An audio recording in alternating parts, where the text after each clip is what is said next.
Hello food lovers, welcome to our channel. నేను మీ రాణి ఎర్రంశెట్టి.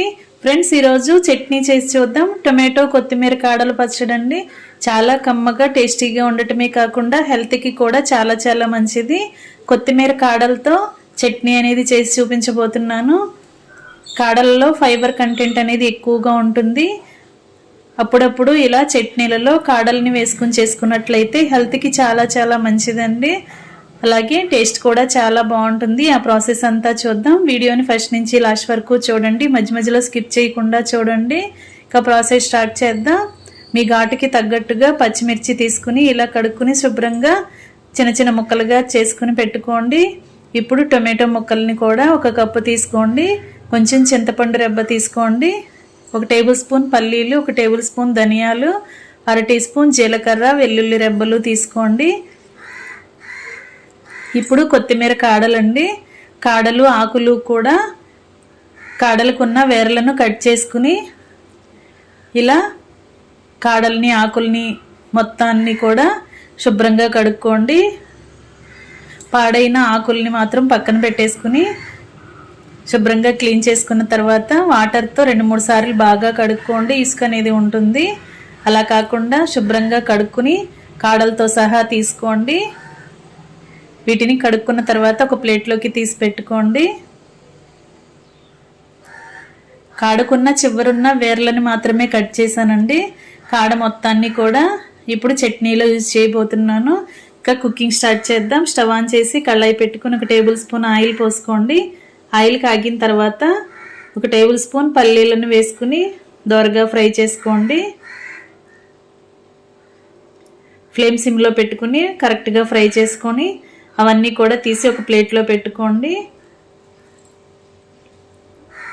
ఇదే విధంగా 1 టేబుల్ స్పూన్ ధనియాలను కూడా వేసుకొని 1/2 టేబుల్ స్పూన్ జీలకర్రని, 2-3 వెల్లుల్లి రెబ్బల్ని కూడా వేసుకోండి. ఫ్లేమ్ సిమ్లో పెట్టుకుని మాత్రమే ఫ్రై చేసుకోండి.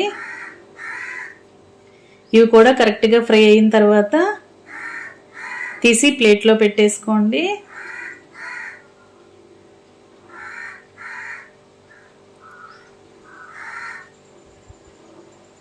మొత్తం కూడా తీసుకున్నాం కదా. ఇప్పుడు ఇదే కళాయిలో పచ్చిమిర్చి ముక్కల్ని కూడా వేసుకుని బాగా ఫ్రై చేసుకోండి. పచ్చిమిర్చిని ఆయిల్లో ఫ్రై చేస్తున్నప్పుడు ఇలా ముక్కలుగా వేసుకోవాలండి. కాయలుగా వేసుకున్నామంటే ఆయిల్ నుంచి చిటపట్లాడి మీద పడుతూ ఉంటాయి. అలా కాకుండా ముక్కలుగా కట్ చేసుకుని వేసుకున్నట్లయితే ఆయిల్ నుంచి ఎగరకుండా ఉంటాయి. ఇవి కూడా కరెక్ట్గా ఫ్రై అయిన తర్వాత అవి కూడా తీసుకుని ప్లేట్లో పెట్టేసుకోండి. ఇప్పుడు అదే ఆయిల్లో కడుక్కుని పెట్టుకున్న కొత్తిమీర కాడల్ని వేసుకుని వాటిని కూడా ఆయిల్లో బాగా ఫ్రై చేసుకోండి. కాడల నుంచి వాటర్ అనేవి రిలీజ్ అయ్యి ఆకులు ఫ్రై అవ్వటం స్టార్ట్ అవుతున్నప్పుడు కొత్తిమీర అనేది కమ్మటి వాసన వస్తూ ఉంటుంది. అంతవరకు కూడా బాగా ఫ్రై చేసుకోండి. కాడల్ని ముక్కలుగా చేసుకునైనా ఫ్రై చేసుకోవచ్చండి. నేను కాడలు వేసేసాను కదా, మీరు సన్నగా చిన్న ముక్కలుగా కట్ చేసుకునైనా వేసుకోండి. ఇవన్నీ కూడా కరెక్ట్గా ఫ్రై అయిన తర్వాత వాటిని కూడా తీసి ప్లేట్లో పెట్టేసుకోండి. ఇప్పుడు అదే కళాయిలో 1 టేబుల్ స్పూన్ ఆయిల్ పోసుకుని కట్ చేసి పెట్టుకున్న టొమాటో ముక్కలు 1 కప్పు వేసుకోండి.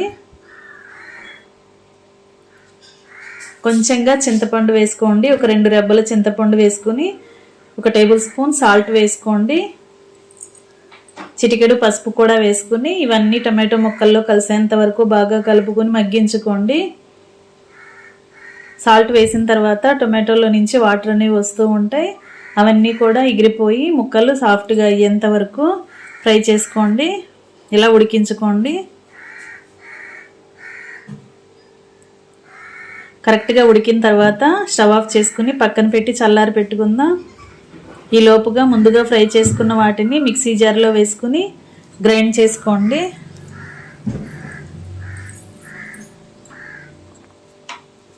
ఒక మిక్సీ జార్ తీసుకుని దానిలోకి ముందుగా ఫ్రై చేసుకున్న వేరుశనగ పప్పులు, అలాగే వెల్లుల్లి జీలకర్ర కూడా వేసుకుని ధనియాలు కూడా వేసుకుని బరకగా గ్రైండ్ చేసుకోండి. కొంచెంగా సాల్ట్ వేసుకున్నట్లయితే పప్పులు అనేవి త్వరగా గ్రైండ్ అయిపోతాయి.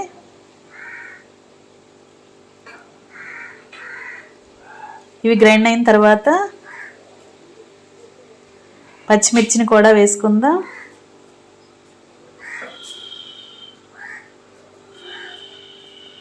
పచ్చిమిర్చి కూడా వీటిలో వేసుకుని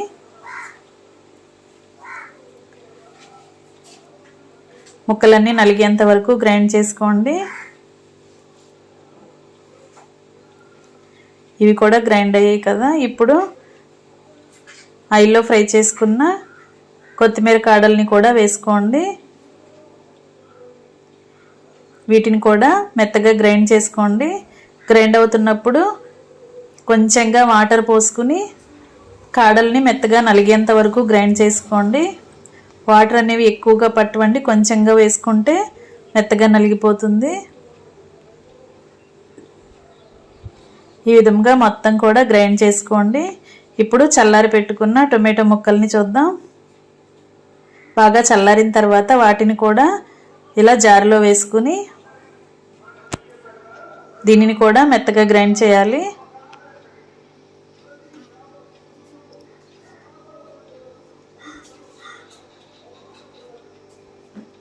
దీనికి కూడా మూత పెట్టుకుని మెత్తగా గ్రైండ్ చేసుకుందాం. మొత్తం కూడా నలిగాయి. ముందుగా ఫ్రై చేసుకున్న పల్లీలు, ధనియాలు, జీలకర్ర, వెల్లుల్లి, అలాగే పచ్చిమిర్చి, కొత్తిమీర కాడలు, చివరిగా టొమాటో ముక్కలు కూడా మెత్తగా గ్రైండ్ అయ్యాయి కదా. ఇప్పుడు చట్నీ పక్కన పెట్టుకుని స్టవ్ ఆన్ చేసుకుని ఫ్లేమ్ మొత్తం తగ్గించేసుకోండి. ఇప్పుడు స్టవ్ ఆన్ చేసాం కదా, కళాయి పెట్టుకుని 2 టేబుల్ స్పూన్లు ఆయిల్ పోసుకోండి. ఆయిల్ బాగా కాగిన తర్వాత పోపు దినుసులు వేసుకోండి. ఆవాలు, జీలకర్ర, ఎండుమిర్చి ముక్కలు, అలాగే కొన్ని కరివేపాకులు కూడా వేసుకుని వీటిని ఆయిల్లో బాగా చిటపటలాడేంత వరకు ఫ్రై చేసుకోండి. ఇప్పుడు దంచుకున్న వెల్లుల్లి రెబ్బలు కూడా ఆయిల్లో వేసుకుని పచ్చివాసన పోయేంత వరకు ఫ్రై చేసుకోండి. ఇవన్నీ కూడా కరెక్ట్గా ఫ్రై అయిన తర్వాత గ్రైండ్ చేసి పెట్టుకున్న చట్నీని ఆ పోపులో యాడ్ చేసుకుందాం. చట్నీ అంతా కూడా ఇలా కళాయిలో వేసేసుకుని వెంటనే స్టవ్ ఆఫ్ చేసుకోండి. ఇప్పుడు చట్నీకి పోపు అంతా కూడా కలిసేంత వరకు గరిటెతో బాగా కలుపుకోండి.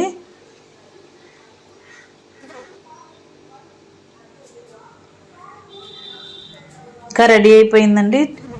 చాలా టేస్టీగా ఉండే కొత్తిమీర టొమాటో చట్నీ. ఈ చట్నీ అనేది సర్వింగ్ బౌల్లోకి తీసుకుని ఫ్యామిలీకి సర్వ్ చేసుకోవటమే. ఈ చట్నీ రైస్కి చాలా బాగుంటుంది. వేడివేడి అన్నంలోకి నెయ్యి వేసుకుని ఇలా చట్నీ వేసుకుని సర్వ్ చేసుకోవచ్చు. అంతేకాకుండా దోశలకి, ఇడ్లీకి కూడా అప్పటికప్పుడే ఈ చట్నీతో సర్వ్ చేసుకోవచ్చు. చాలా కమ్మగా టేస్టీగా ఉండే టొమాటో చట్నీ రెడీ అయిపోయింది. వీడియో నచ్చినట్లయితే లైక్ చేయండి. ఛానల్ని ఫస్ట్ టైం వాచ్ చేసిన వారు సబ్స్క్రైబ్ చేసుకోండి. మరొక రెసిపీతో మళ్ళీ కలుద్దాం. Thanks for watching. నేను మీ రాణి ఎర్రంశెట్టి.